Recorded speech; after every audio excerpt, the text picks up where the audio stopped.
Ghosts of Harrenhal. My name's Simon. And I'm Mackelly. Thank you for joining us for episode 83 of our chapter-by-chapter book review of A Song of Ice and Fire by George Martin. Today we'll be discussing chapter 9 of A Clash of Kings, Arya Takes a Pee in the Woods 3.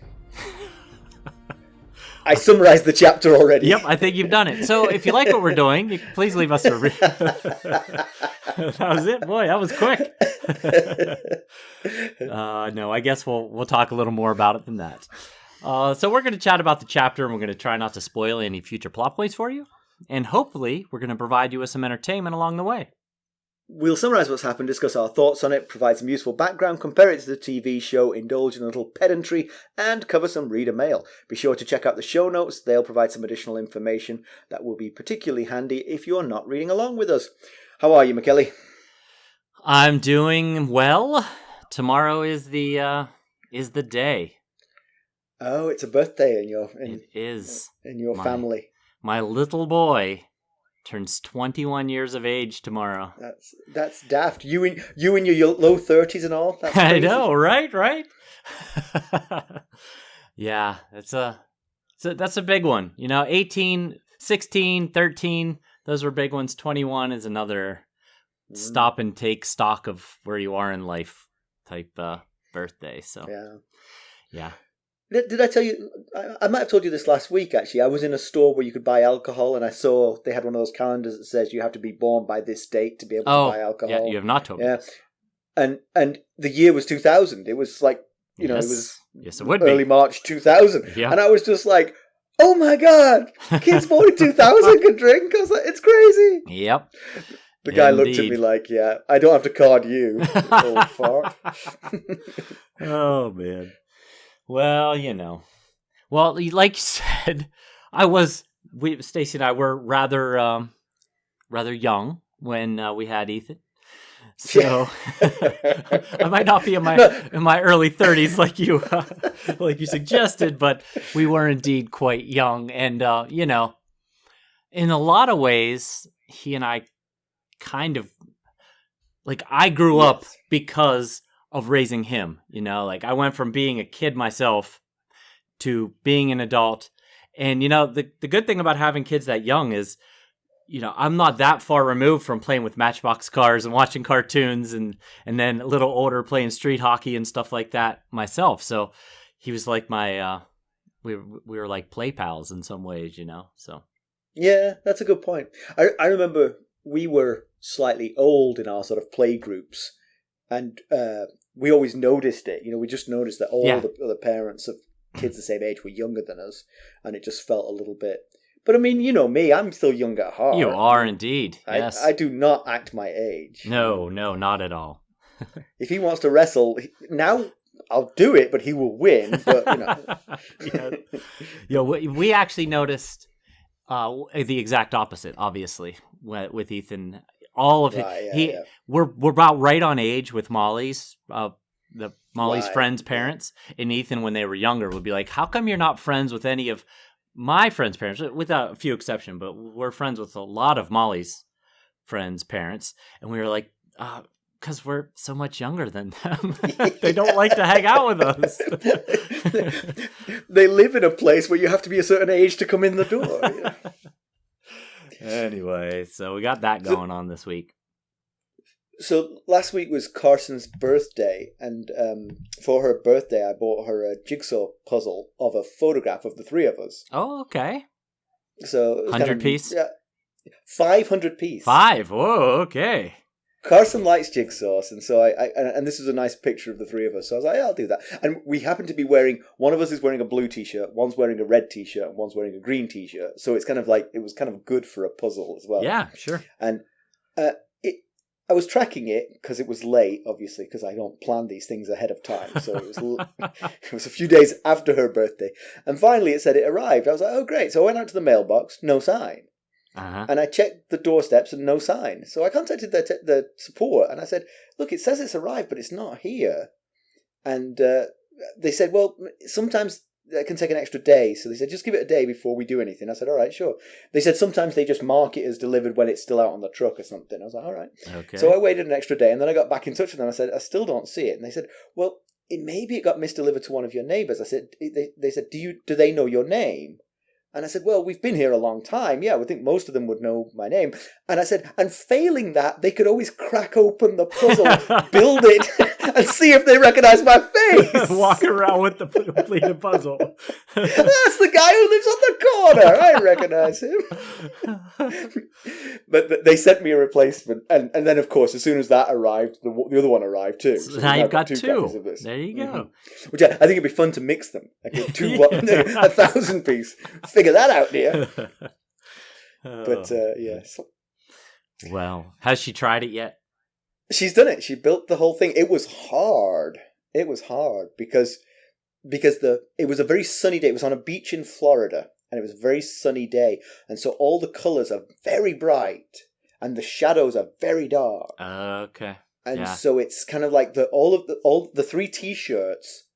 None of them have I think Lucas's had a bit of a pattern on it, but none of them have much pattern. So It's just like a block of that colour, and it's very, very difficult to put it together. I can see that. Yep. And we were all 3 wearing sunglasses, and they were kind of complicated to piece together, the sunglasses. Oh, yeah. Because they all looked similar. Your perfectly symmetrical faces and your chiseled jaw lines. That's... Yes. Well, the 2 of them. This looks like Jowl. That's Dad. That's Dad. All right, let's get down to business. How do we leave Arya? Last we saw of Arya, she was headed north with Yoren and the Night's Watch recruits. Gold Cloaks had come looking for a recruit, and Arya Pokerface Stark had blurted to Gendry that it was she they were after. Turns out it was Gendry himself they were after. Yoren saw the Gold Cloaks off, but now he feels an urgency to get his recruits north as soon as possible. Why don't we give him the summary? All right. Well, the Night's Watch recruits have left the Kingsroad to avoid more trouble with the Gold Cloaks. Progress is very slow as the carts keep getting stuck in the mud. Arya spends her evenings evading the sentries that Yoren posts, her water dancing skills serving her well and allowing her to use the bathroom discreetly. Despite not being the primary target of the Gold Cloaks, Arya nervously and repeatedly looks over her shoulder. The boys speculate as to Gendry's secret. Lummy reckons he must be Ned Stark's bastard, which of course riles Arya.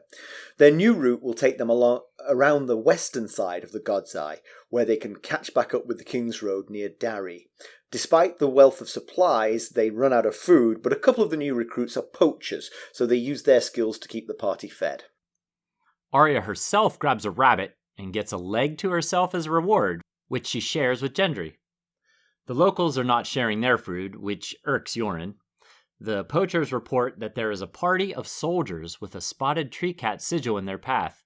Yoren doesn't recognize it, but regardless of who it is, he's avoiding contact. Another detour, 2 more days lost. Yoren reassures them that since the rest of their lives will be at the wall, there is no real rush. One night they witness a huge fire burning to their north. The next day they trudge through a desolate landscape. They find a woman with a severed arm and a small girl in a ruined holdfast. They take them in. The woman whimpers please over and over in pain, and the girl just cries. Their presence unnerves everyone, and Hot Pie admits to Arry that he never killed anyone, he just sold pies. The woman dies and is buried. And that night they camp with no fire. Arya drinks water in lieu of food and wakes needing to pee. Hot Pie stops her from sneaking out, not unreasonably telling her to pee by the tree that everyone else is using. He's been hearing wolves and doesn't want anyone outside the perimeter. Arya feigns fear and goes back to bed, but then she slips out of the camp on the other side from Hot Pie and goes further than usual to make water. Midstream, she's confronted by a pack of wolves, their eyes glowing in the dark. She reaches for Needle. One male steps forward, bares its teeth and growls, but then the pack withdraws. She goes back to Yoren and tells him the story of Nymeria, her wolf, not the original Not Nymeria. Princess Nymeria. Exactly, yeah. He reassures her that the only wolves to fear are the humankind. He says that in 30 years of recruiting, he's only ever lost 3 men, which is truly amazing to me. It is. Plus the fact that he remembers each one and how they died. That's right, he does, yes.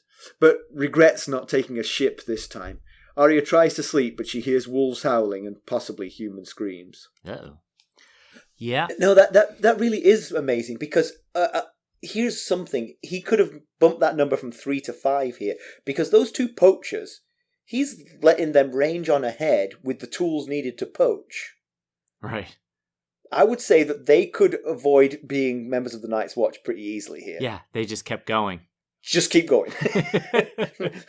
Right. You've got all you need to feed yourself. Go. Yes. Just leave. That's a solid point. Yeah. So we're back to the turmoil of war from the Smallpoke's perspective after 2 chapters with the Highborn and Cat chapter and Tyrion chapter and the lofty decisions made by the lords and ladies. Yeah, and somewhat I'm kind of disappointed. I mean, the whole of this chapter sort of paints the picture of the horror of war and the damage that's being done to the Riverlands by Tywin's army. Yeah. But it is kind of like there's not a lot going on in terms of actual action. Slow progress in a wagon is not the most thrilling thing to read. Indeed. Yeah. When we finished this chapter, we both didn't go, yes, we've got so much to talk about here. Let's go fake some reader mail. But Yoren is smart to avoid the trouble, no doubt. I mean, getting off the Kingsroad is the best way to avoid detection by those gold cloaks, I'm sure. But trouble would have been a more interesting read. You know, if Yoren was thinking of us, not his own hide, he might have stayed on the Kingsroad. Or at least bulldozed into that group of House Myatt men that are, that were convalescing on the road or wherever they were. But yeah, speaking of the gold cloaks, so they've gone off-roading off of the Kingsroad, and actually they've gone off-roading off of the path they were on, even further off-roading, to avoid the gold cloaks. I just wonder if it's still a very legitimate threat. I mean, how persistent are these gold cloaks to pursue this group through the war-torn Riverlands? And I mean, first of all, you're not outrunning anybody with this cart situation. True. So if they wanted to catch you, they would have done so by now. But if he turned pretty much directly off the Kingsroad once he saw off that first group, then maybe they've passed them by. Yeah, and actually going slow actually helps at this point because they'll really have given up by the time you get back onto the Kingsroad. Right, yeah. Yeah, I mean, if I were the Gold Cloak captain, I'd go back to King's Landing and just say, yep, we got him. He's dead, Or, yeah, we ran into them, but Tywin's army had gotten to them first. They were all dead. Oh, brilliant. Yes, brilliant. That is good. Yeah, because the one thing I definitely wouldn't do is go back to King's Landing and say, we tried, but that pie seller scared me off. Yes, right. I'm not sure Cersei's going to be too forgiving for that. I don't even know. How much does she even really care at this point? She's got a lot of things to worry about. I mean, he's headed to the Night's Watch anyway, so when he takes the Black, any claim he has is gone. So they should be speeding them along. They should have like an escort for him to get him there so he can take the Black. But then also, Jocelyn Bywater is now the commander of the Gold Cloaks, and he won't care anyway because... Right. He would actually, when they got back, they would see him first, and he would say, all right, I'm in charge now. What have you been doing? Oh, we were going up to get that the king's bastard and kill him. And did you succeed? Well, we were going to tell Cersei yes. Well, okay, so you didn't? Right, we didn't. Okay, it's fine. I'll say you did. You get back to work. Never even see Cersei. Right, yeah. Just jump back into your daily routine, Yes, she has no way of verifying it, so... Right, yeah. Oh, yeah, they brought his head, but I just put it on a spike. Yeah, sorry. It's that one. That one there. Just grab a head, yeah. Exactly. But that... It takes me to a whole another thing about the traveling situation is, so Arya says, like at the very first paragraph of the chapters, that it's the wagons that are slowing them down. 12 times a day, the wheels get stuck in a rut, or they have to double up the teams pulling the carts to get them up a hill. And it almost feels like pedantry to me that these carts and their goods cannot be worth the trouble. I get that it's a big financial loss to unload them. He probably spent a good amount of money on them, but they're putting everything at risk by bringing these carts along with them. And, yeah, of course, he was thinking he was going to be going along the Kingsroad, which is presumably a much better road than this. Yes. But yeah, I take your point. At this point, he's got to be thinking. It's more important to be nimble and able to move swiftly and stealthily than trudging along with these wagons. But then what about Jack and Rorge and Biter? Yes. They are...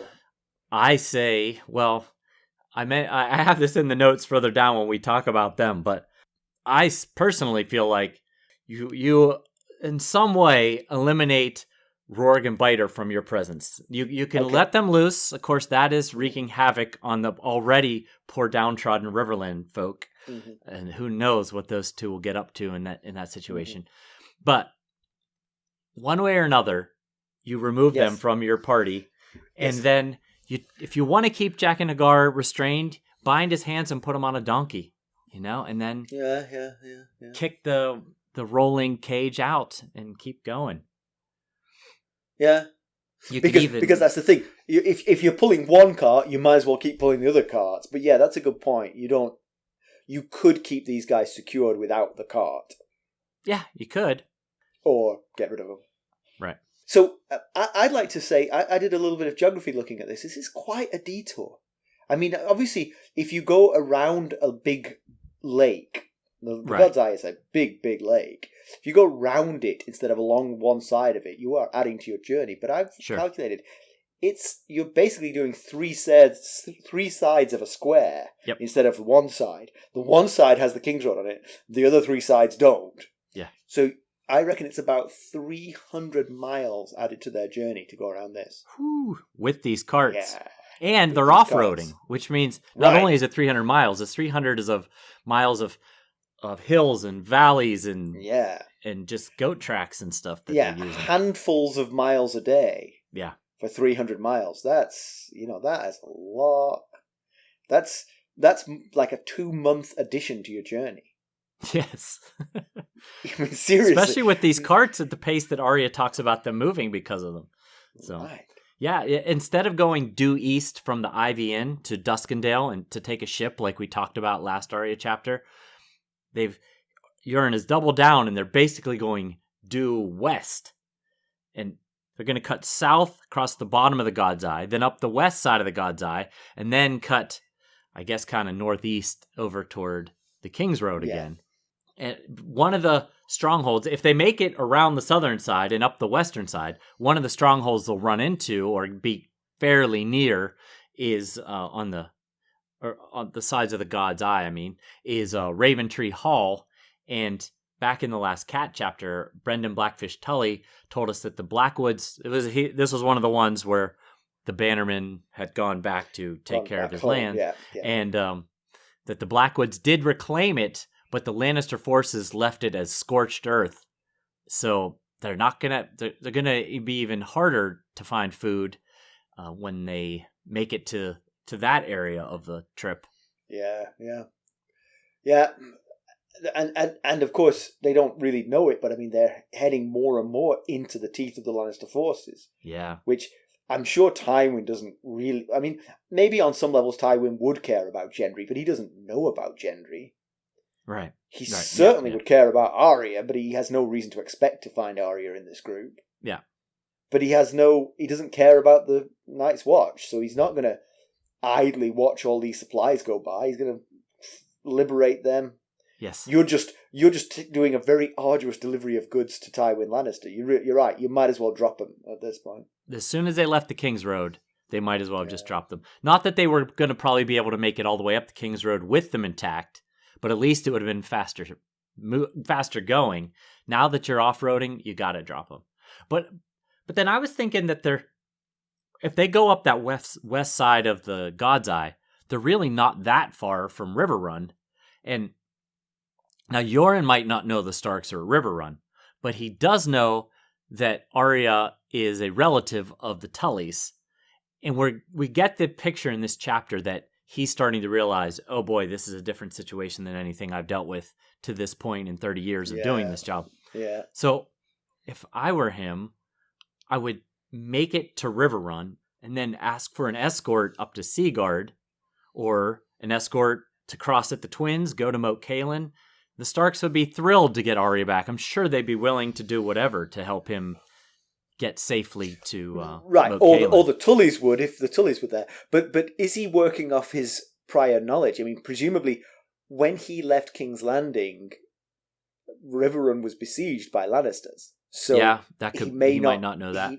He might not know that siege has been lifted, so he might be thinking, I can't possibly do that, because I'll be walking into the teeth of the enemy. Did they, in that Ivy Inn, during the conversations when they were talking about Robb riding Grey Wind into battle, did they talk about they might have him winning the battle and freeing Riverrun? I can't remember, but I do remember them talking about him riding Grey Wind into battle. So they're in a forest south of the God's Eye. The food's harder to come by. The remaining crops are being protected because, I mean, to be fair to the locals, I mean, lots of crops have been destroyed. Yeah. And winter is coming. Yes. So they are defending these crops like their life literally depends on them, which it does. Yeah.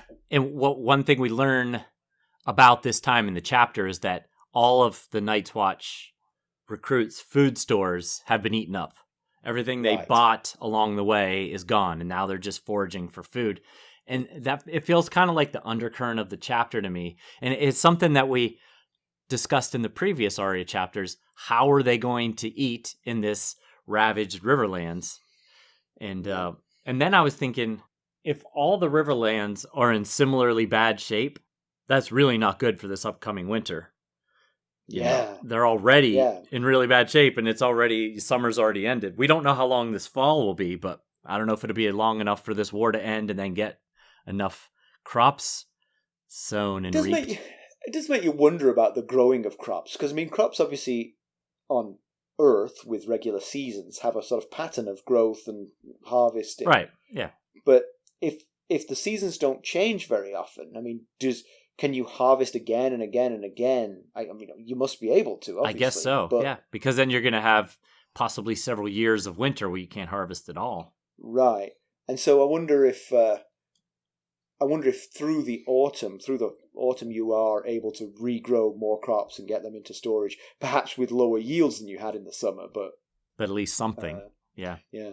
At least the good news is that at the moment, the rest of the realm is mostly untouched, aside from the Riverlands, which is a mess. Right, yes. And then in the north, they might have the opposite problem because they probably have been growing crops, but now they possibly don't have enough people to tend to those fields. Right, because they're right. in the Riverlands. Yeah. So discussion then rages around why would the Gold Cloaks be after Gendry? He said he never did anything to the Queen. He did his work, and then one day his master, whose name was Mott, says he's got to join the Night's Watch, so he's going to join the Night's Watch. And I mean, and then he probably added, and two king's hands and the king's brother came to visit me on separate occasions and ask me questions about my mother. I mean, but that happens to everybody, doesn't it? Isn't that part of the census, the King's Landing census? The thing is, you always assume your own experience is typical, you know. Right. Just can't help it. You know? He's a young kid. What's unusual about that? You guys haven't been talking with Jon Arryn or Eddard Stark or Stannis Baratheon? Wait a second. Maybe there is something special about me. So Yoren is really mad about being charged for the food he's stealing. And he's too angry even to eat. He paces and doesn't sleep. And I think you made this point. It's not just the disrespect of the Night's Watch. It's... Right. I mean, he's been doing this job for 30 years, so he's got to be pretty used to that treatment. It's not like suddenly people no longer respect the Night's Watch on this last trip here. Right. So, to me, it felt like he was starting to fear that he's made a mistake and he's going to get them all killed.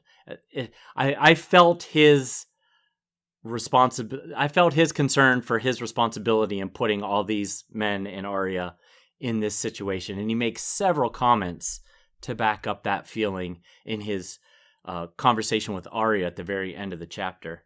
Yeah, that's right, because he did tell the Ivy innkeeper that he thought they'd be fine, but yeah, I mean, you're absolutely right. When progress is this slow and so much of the so much of the arable land that you were going to rely on to feed yourself has been destroyed, then your prospects have diminished considerably, and you're absolutely right. It must be weighing on him, like, what have I done? But you have come up with a good solution. Get rid of the wagons. Yes. There's no reason. It certainly would help. The Night's Watch will be glad of these people if they get these people to the north. Right. They don't get their ravens, so they don't get their iron, Yeah. They could maybe buy that stuff in the north. Yeah. Just let the ravens out and tell them to go to the wall. Right. Fly, my beauties. Good point. Yeah. It just, even the part where he goes around the group of injured soldiers, rather than riding by them, it doesn't sound like a man who confidently told that innkeep that the Night's Watch takes no part in the disputes of men, so we'll be fine. Yeah. But actually, that might be a good way to offload his wagons. Every time he goes past a group of soldiers, he loses one more wagon in there, sort of like... There you go. Oh, you want to shake us down? Here, have these pelts. Right, have a wagon. So the poachers report back that they've seen these men in the road ahead of them, and they say that the sigil is a spotted tree cat, which sounds like a leopard of some sort. Yeah. That's the sigil of House Myatt. Yoren didn't recognise it. We do, because he doesn't have a wiki of Ice and Fire. We do. They're from the Westerlands. They owe their fealty to the Lannisters, so probably a good idea to avoid these people. Although, again, one Lannister house sort of like in the road, partly injured, is not going to have a clue about Gendry and Arya. Oh, yeah, no, definitely not. Cross their minds. His concern was more that they would take their stuff, I guess. He says they might take our horses. They might take more than that. And then he has them go around, which according to Arya, costs them an extra 2 days. So he must have felt like maybe he thought they would do bodily harm to them, I guess. Although if they take their horses, that's as bad as bodily harm. Yes. They're not making it if they're on foot. But back to what you said when we first started talking about this, we're 15% of the way through A Clash of Kings, according to my book here, and there has not been much clashing yet. Like right here, they didn't clash; they went around them. So far, it's mostly just been talk of future clashing and evasive maneuvers to avoid clashing. Maybe it was the clash of the king with their advisors. Maybe that's what it was. There's been some of that. Yes, we should march on Harrenhal. We don't have the men to march on Harrenhal. There are a couple of sweet moments in this chapter. Both Arya sharing her rabbit with Gendry, which seems like a nice thing to do. She shared the rabbit with the whole group. She was given a leg for having snared the rabbit, and she shared that leg with Gendry. So that was good of her. And I agree. And then Hot Pie opening up to Arya as well. When they find the woman and the child, the whole atmosphere of the journey becomes much more somber and unpleasant. And the children, because they are some of them children, are disconcerted by having the crying woman and the crying child in amongst them. And Hot Pie admits that he never killed a man like he said he did. He just sold his mother's pies, which we all probably guessed that was the case. I just sold my mommy's pies is all, I believe is what he said. Yeah, he seemed like a jerk in that first chapter, but that was likely just a defense mechanism, like acting like the tough jerk, pick on the littler boy to prevent being bothered himself, And this goes to what we said before about why Yoren maybe chooses this miserable march north. It does bring them together. They form a fraternity, which they're going to need going forward. Yeah, absolutely. It's definitely a team building exercise. Yeah. But so they come up on this town. It's a small little village actually, and it's just burnt up. The timber palisade, which Arya said looked formidable, was obviously not as formidable as it looked. And there's burned dead bodies on spikes on top of the palisade. And there's bodies everywhere, and there's crows eating the bodies. It's a really rough scene. And I was thinking that it's good that whoever torched that town rode off in a different direction, because whoever that was seemed more dangerous than the House Myatt group that they went around not that long ago. Yeah. One thing, actually, I'll remind me about House Myatt when we get to pedantry. I have an interesting thought that's just occurred to me. All right. So in the ruins, they find the woman with a missing arm and a child who's crying. This kind of confirms our worst suspicions of Rorge and Biter, because they both find this hysterical, the fact that these two traumatized women are in amongst them. Yeah.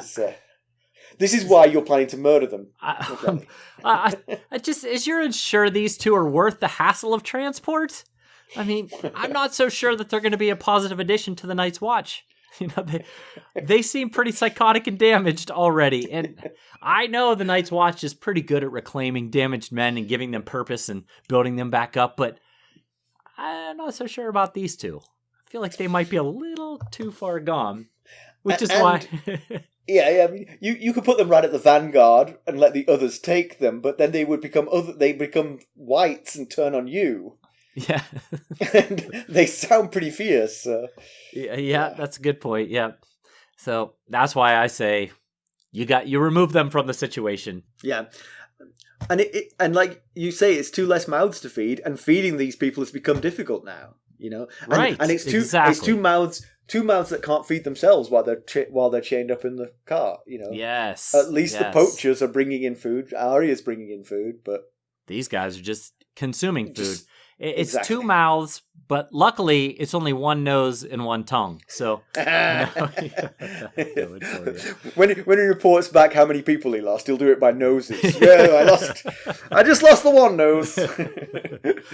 Yeah. Then so they've got this lady who's missing an arm from the elbow down, and they've got this new baby with them, a little toddler, and it must be pretty bad because Arya rides as far away as she can so she doesn't have to listen to the lady whisper please over and over again and the little baby girl cry. And it makes her think of this story that old Nan told when she was younger, that there was this brave man who'd been imprisoned in a castle by giants. And Can I interject? I'm going to guess this is really scary and horrible and inappropriate for Arya to have been told. Probably. Okay. Good old Nan. That's right. She's reliable. No PG rating on old Nan stories.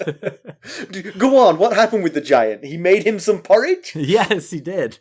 So the man was brave and smart, and he managed to escape the giant's castle, which is great. Yay! And then as soon as he escaped the castle, the others caught him, and they drank his warm blood. So, it didn't have quite the ending we were hoping for.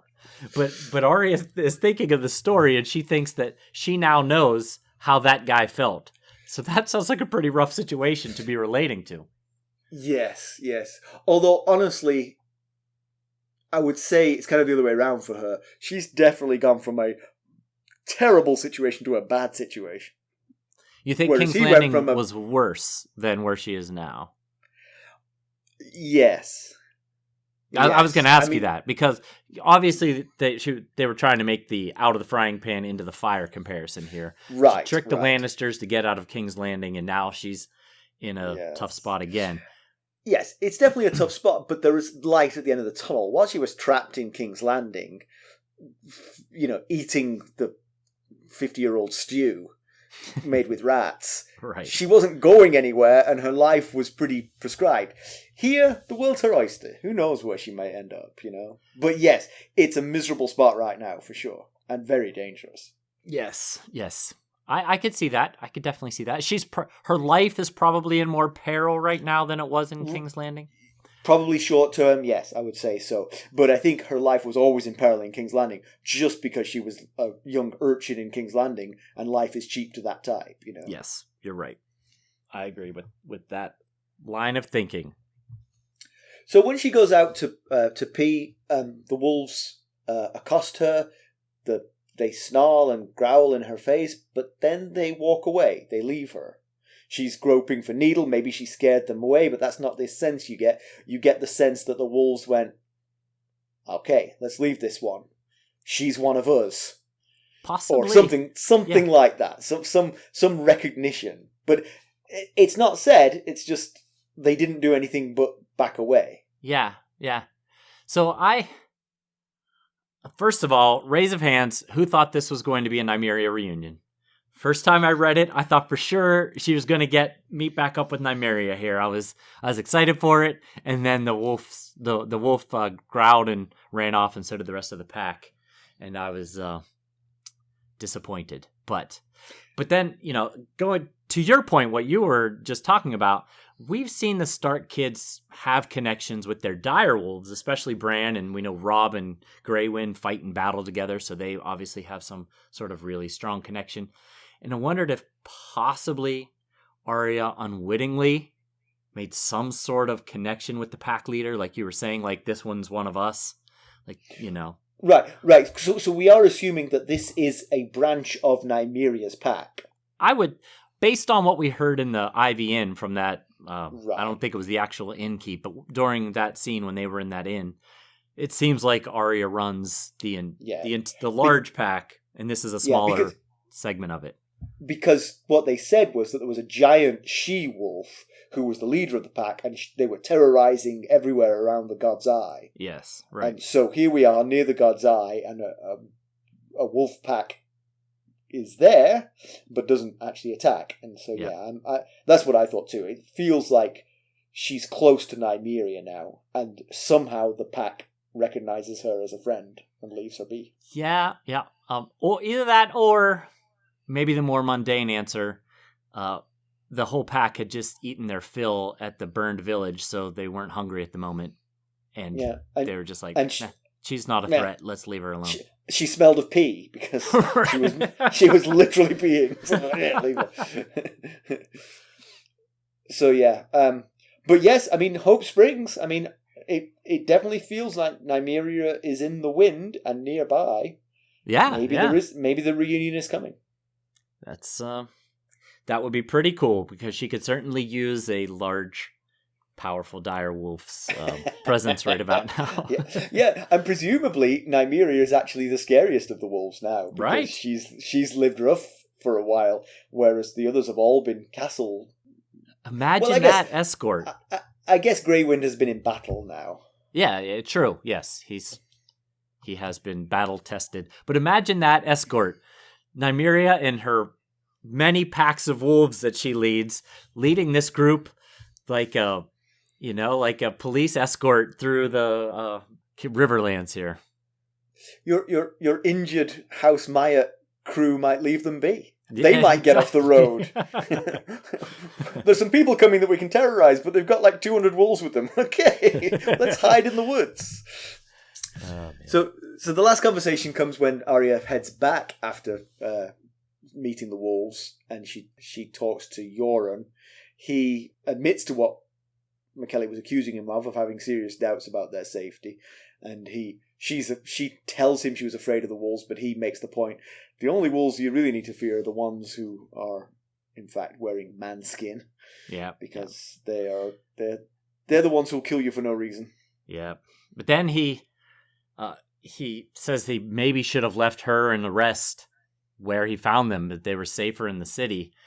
And that's when he tells the story about having only lost 3 men in around 30 years. And now, so far, he's only lost Praed, the guy with the cough. There was no cough that one night, and it spooked Arya, and then she realized it was because he had stopped coughing. Is he one of the 3, or is he the 4th that he's lost? Well, he would be the 4th. He did not mention him, to my knowledge. Oh, so he's saying, up to this trip, I've only lost 3. So this trip is going very badly for me. So he's only lost 1 at this point. So it's just more of the feeling of like that I was talking about, that he fears what's to come, that he's talking about. I've only lost 3 so far. If he was feeling like this is just the normal trip, this is the way it goes when we make this trip, he probably wouldn't be talking like that. So yeah. And he also admits that he probably should have taken a ship, and obviously we agree with that. Right. But that was our idea. He stole it. Yeah. We may have had an idea that this was coming. That's true. That's true. We might have had the hand tipped a little bit in our favor. And of course, presumably never in that 30 years has his crew been pursued by powerful people. I mean, occasionally sort of like a brother or a son might have chased after it to try and free their father or brother or whatever, but to have powerful people trying to prevent you from heading north and a war, it's an unusually bad time to be trying to do this. Yes, he's got multiple issues to deal with here. But you can understand, as much as I complained about him not taking a ship and the fact that he should have taken a ship, you can understand that 30 years of conditioning of this routine, this is how we go. We do this process. This is how it works. You could understand how he might not have realized until it was too late. This isn't like the other times. This is a really bad situation we're in right now. Yeah, and again, for the same reason. One, he wasn't expecting pursuit. Two, he maybe thought that the Kingsroad would not be involved in the war. He could just head up the Kingsroad and never see any signs of the war. Right. Yeah. Because it was in the Riverlands. The Kingsroad does run through the Riverlands, but through the easternmost part of it. Mm-hmm. So it was entirely possible he didn't expect to run into any trouble. Yeah. That's a solid point. Yeah.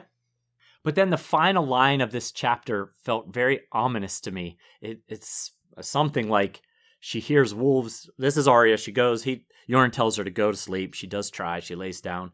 But she can hear wolves howling, and then she can hear another sound, fainter, no more than a whisper on the wind, that might have been screams. Now, of course, that could be the mind of a traumatized child playing tricks on her. Or it could be foreshadowing, Or it could be literal. Yes. You might literally be able to... Yes. Could be literal as well, yes. Regardless, though, it felt like an ominous sentence to end this chapter on. Yeah. All right, so background. I'll take House Maya because it's going to be quick. There's nothing on House Maya. So House Maya have this leopard sigil, which is an awesome sigil. Yeah. So you'd think, there'd be so much background history on the House Maya. Not a thing. All we know is that they're from the west. They have allegiance to House Lannister. We don't know a single person from House Maya. We don't know where their family seat is. Yeah, I found it odd too that this house was introduced here, not by name, but they didn't say it was House Myatt. They didn't know, but we know it was House Myatt. But then absolutely no background information at all on them. Yep. It's the only time he ever mentioned them so far. Yeah. If we get those. Well, presumably the name must get mentioned at some point because this much was known that this was House Myatt. But yeah.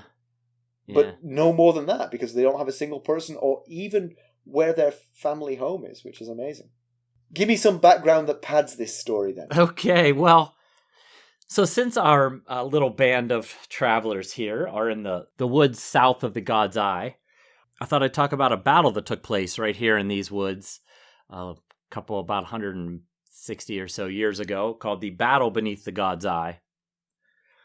So in 42 AC, then Prince Maegor Targaryen was in exile in Pentos when his older half-brother King Aenys I Targaryen died. King Aenys was Aegon the Conqueror's son. After the king's death, his aunt, Dowager Queen Visenya Targaryen, flew on Vhagar to Essos to bring the news to her son. Maegor then returned to King's Landing and claimed the Iron Throne. Aenys' teenage son, Prince Aegon, was stuck at Crakehall Castle surrounded by angry members of the Poor Fellows who opposed his incestuous marriage to his sister Rhaena, leaving him unable to contest his uncle's usurping of his throne. Eventually, Aegon and Rhaena were able to flee to Casterly Rock and the protection of Lord Lyman Lannister. Prince Aegon continued to put forth his claim as the rightful king, but nobody was really listening. He was having trouble finding many lords that were willing to risk getting on Maegor's bad side by backing the prince. Even Lyman Lannister refused to officially support Aegon, despite giving him and his sister wife protection there at Casterly Rock. The prince and princess used a trip that Maegor took to Old Town to sneak into King's Landing with the aid of Maegor's court members who had grown tired of the king's cruelty, or maybe his misunderstandings. It's hard to tell sometimes. Thank you. Princess Rhaena claimed her dragon Dreamfire, and Prince Aegon claimed his father's dragon Quicksilver. before hightailing it back to Casterly Rock. Eventually, Aegon managed to gain some support from Westerlands, Riverlands, and even some Vale lords, led by House Piper of Pink Maiden. Even Lord Frey joined Aegon's cause, so clearly this was pre-Walder Frey. He would have never picked a side this early. He's old, but he's not this old to have been alive back then. Despite his rise in supporters, none of the great houses, and by great houses I mean with a capital G, the Starks, the Baratheons, the Lannisters, had backed him yet. Although Lyman Lannister did send his bastard son Tyler Hill to aid Aegon, along with 500 men from Lannisport. In 43 AC, Aegon felt he had gained enough support to officially denounce his uncle as a usurper and make an official claim as the true king. He led an army of 15,000 through the Riverlands on the back of his dragon Quicksilver. However, Lords Harroway and Tully supported Maegor, and Sir Davos Darklyn of the Kingsguard marched north from King's Landing with 5,000 men. Lords Peake, Merryweather, and Caswell marched on Aegon's force from the Reach as well. And despite having the largest single army, Aegon refused to take on each of the smaller armies advancing from all sides individually, as he was urged to do. Now, just south of the God's Eye, so right around where Arya's little group currently find themselves, Aegon's force met Sir Davos Darklyn's force, and Sir Davos's force held the higher ground, and with the other armies approaching from the south and the north, Aegon called for a charge against the men of King's Landing. He took to Quicksilver to lead the attack. However, as he did, a large shadow moved through the southern sky. That shadow was Balerion the Black Dread, with King Maegor. Not the cat of the same name. No, the unfortunately dragon, right? for Aegon, it was not the cat. It was the dragon Balerion the Black Dread with King Maegor on his back. Now, Quicksilver was a big, powerful dragon, but no match for the Black Dread. Balerion descended on the younger dragon, grabbing her throat in his teeth and then tearing a wing from her body. And Quicksilver and her young 17-year-old rider, Aegon, fell to their deaths. And with Aegon dead, his men attempted to flee, but were surrounded and massacred. 2,000 of Aegon's men died in the battle to only 100 of Maegor's loyalists. Misunderstood, but pretty strong. All right, so comparison with the television show. Thank you for that, Mackelly. Comparison with the television show, the scene is basically dropped. There is an additional scene in which Arya admits to Gendry who she is, which is strange because she's not done that in the book. Right. I wonder if she will. We shall see. Yes. But that's it. This just doesn't really exist. Okay. So pedantry. So the pedantry that I thought of mid-episode how did the House Maya forces get injured? We could not be further from the fighting front of this war. The fighting front of this war is way, way north of where we are. This is the southernmost tip of the Tywin Lannister's forces. How did they get injured? How clumsy are these people? It was a riding accident. They only have one horse. That was the problem. So bored. They're playing heading rocks. But actually, whilst I was thinking about adding that as pedantry, I thought of a possible answer. Beric Dondarrion. Dondarrion still continues to menace the Tywin's forces. So maybe that's reasonable. They seek him here. They seek him there. Sometimes in the north, sometimes in the south. He's always So that did actually make a little bit more sense than I realized. So I'll back off. Very much could have been Beric and Thoros and the gang. Yeah. But what else you got? I mentioned the poachers could just leg it. That's what I would do if I was them. And again, it is such a detour. Even if the roads were good, a 300-mile detour. Wow. Oof, that's a lot. That is. Yeah. That ain't nothing. No. All right, what have you got? Well, it's just something that Yoren said to. So I think we've mentioned it a couple times. The field hands are very protective of their crops, and there's one time when they see a man up in a tree with an arrow and with a bow and arrow, watching them very closely until they ride past. And Yoren is kind of grumbling about the fact that he's up there watching them so suspiciously. And he says something along the lines of, see how he likes it up there when the others take him. He'll scream for the Night's Watch then. And I thought, man, if the others make it south of the God's Eye, then the And Night's up Watch... that tree.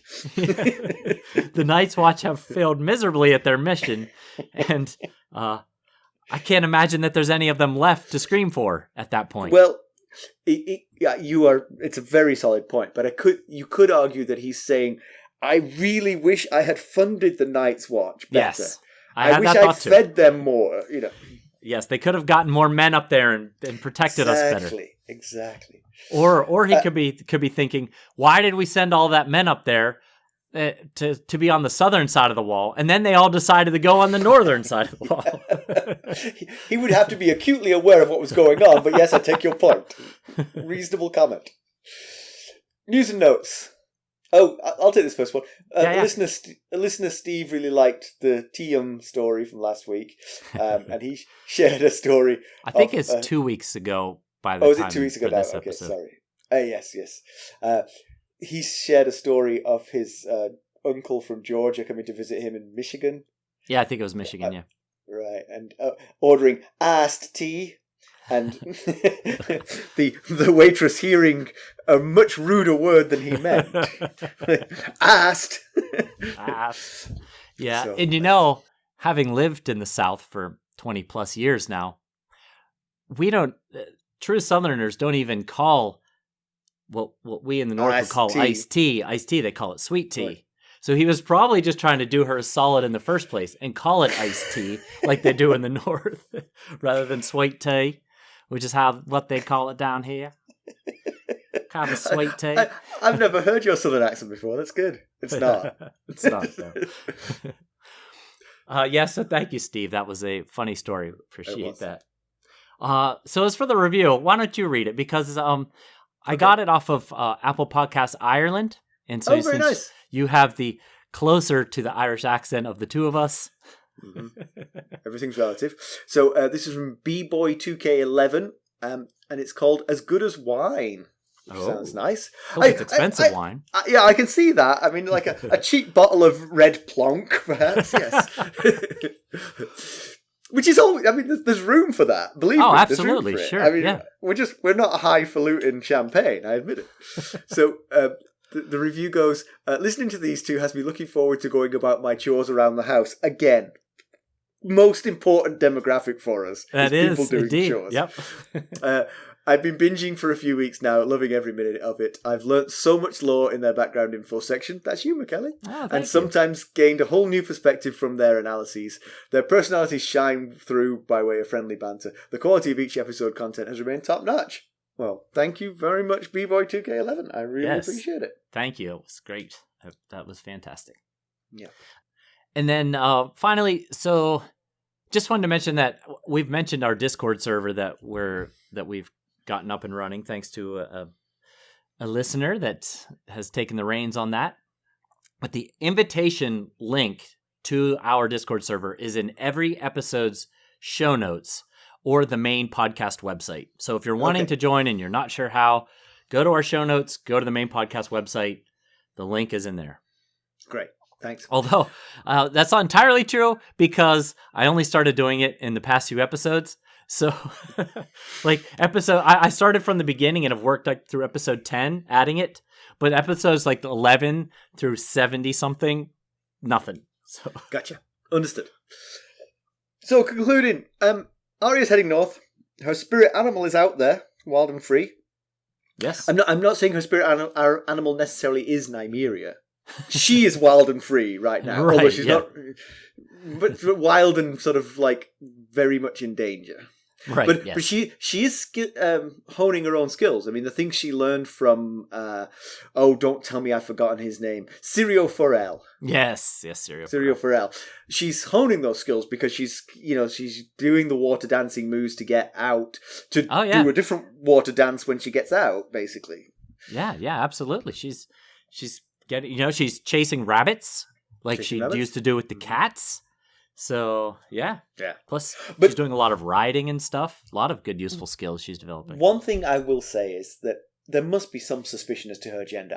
I believe she's 10 years old at this point, which is young enough. She's 9 or 10. She was born in 289 and is 290. She will have her 10th birthday this year, yes. Yes, so, at some point, depending on where it lies, yeah. that's young enough to keep up a roost for a few hours, maybe. But if you hang around with a 9 or 10-year-old, I think it becomes apparent what their gender is. Yeah, I haven't really thought about it before, but yeah, I guess so. And she's got to be suspicious about going to the bathroom. Yeah. I guess she just has to hope that everyone is too occupied with all the chaos that nobody's really noticing details like this. Yeah. But it is nice to see that the relationship with the other recruits is softening. Yeah, absolutely. They are really becoming a group, you know? I mean, except for Rorg and Biter, but... Yeah. You don't want to be friends with them. No.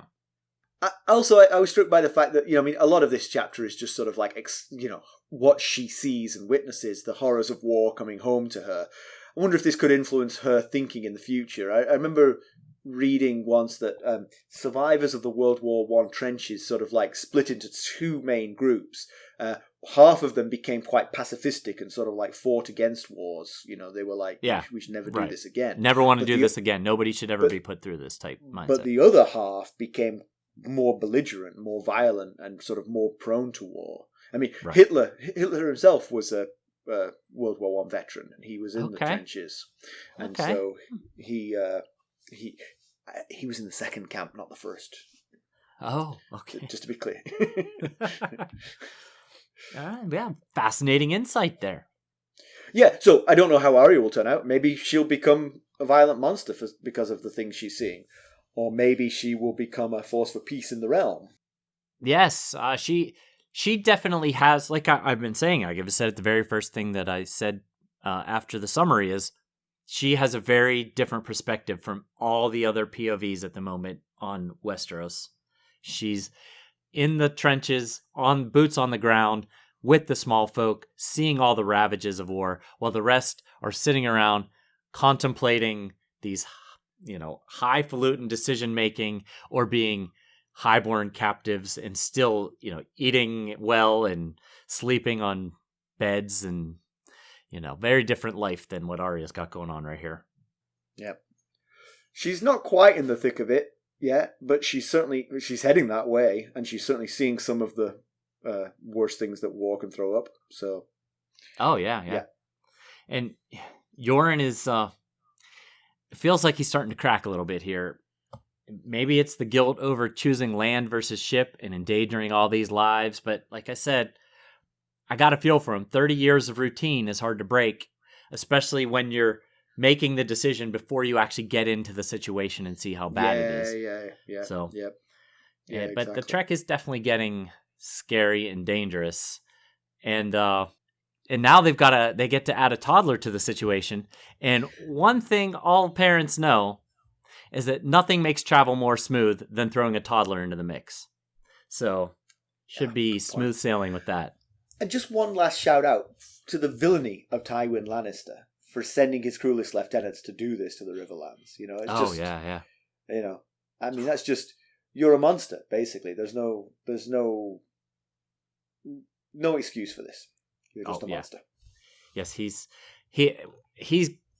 getting exactly what he wanted, though. He wanted to reduce Robb's forces by causing the Bannermen to want to go protect their families and their lands, and that's exactly what's happening. And but you know what? You could do it more surgically. You could send a smart group of clever people to cause damage that would draw the lords back to their homes without the rape and pillage that Gregor Clegane would undertake.